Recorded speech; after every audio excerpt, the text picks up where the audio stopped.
101 days before Christmas, kaya naman kaliwat kanan na po ang mga nagsusulputang Christmas tiangge. Kapag tiangge, kilala dyan ang dapitan sa Quezon City. Early bird sa pag-shopping ang ating kasamahan na si Bien Manalo para alamin ang presyo ng mga bilihin doon. Rise and shine, Bien.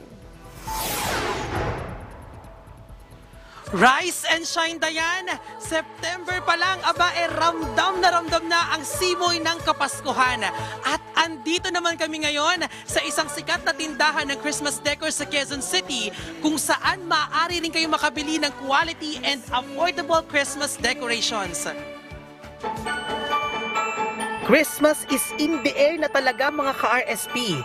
Paano ba naman kasi, pagpasok pa lang ng September, ang marami sa ating mga kababayan abala na sa pamimili ng Christmas decors.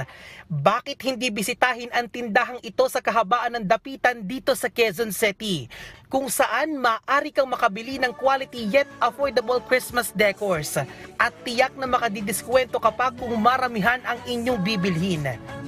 Ang presyo ng nativity scene naglalaro sa 500 pesos hanggang 3,000 pesos, depende yan sa laki.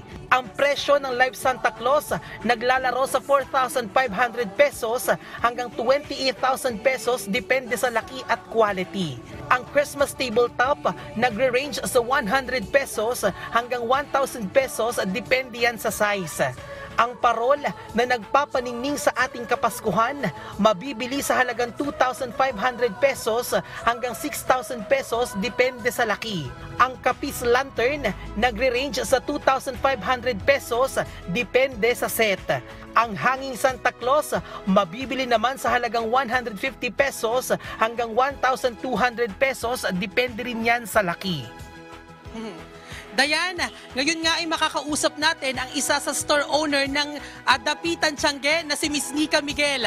Magandang umaga po, Miss Nika. Live po tayo sa Rise and Shine Pilipinas. Okay, Miss Nika, paano ba mapapangalagaan yung mga Christmas decorations nila? Dahil nga yung material ng mga Christmas decors namin is fiber resin, tumatagal naman siya ng years. Pero for double protection din, kung hindi na ginagamit, pwede siya takpan ng mga tela or kung may bubble wrap kayo sa bahay, you can wrap it again. Tapos itago na lang po natin. Okay. Miss Nika, ano po yung mga tipid tips na maibibigay natin para sa kanila? Actually, ang traditional color naman ng Christmas is red. So, kung papalit-palit ka ng team, syempre mas magastos yon. Pero kung all red naman every year, one decor at a time, ililipat-lipat mo lang siya ng pwesto.